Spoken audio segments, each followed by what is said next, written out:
Hi guys, आज आम्ही पॅन्थरला घेऊन जेजुरीला चाललो आहोत। खूप दिवसापासून आमची इच्छा होती की पॅन्थरला घेऊन आम्ही कोणत्या तरी देवाच्या मंदिरात जाऊ। आज फायनली तो दिवस आलाय। आज आम्ही जेजुरीला घेऊन त्याला चाललो, पण आता आम्हाला माहिती नाहीये मंदिरात त्याला अलाउड करतील की नाही। आता इथे आल्यानंतर आम्हाला कळालं की हा अलाउड आहे, म्हणून त्याला घेऊन वरती गेले। खूप छान दर्शन झालं।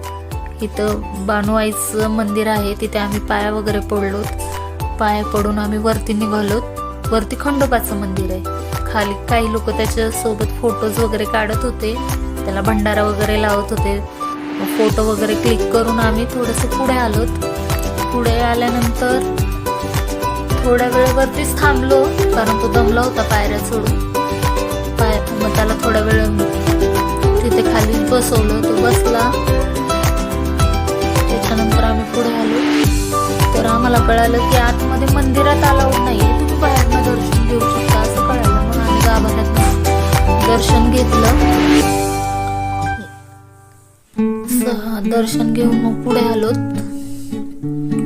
पुढे आल्यानंतर मग काही लोक परत त्याचा लाड करत होते। तो पण खूप जास्त खुश झाला, त्याला पण खूप छान वाटत होतं। असं आमचं दर्शन कंप्लीट झालं आणि आम्ही घरी निघालोत। एअरकोट एअरकोट जय मल्हार सदानंदाचा एअरकोट। अशा प्रकारे आजचा ब्लॉग मी इथेच संपवते। Thank you for watching.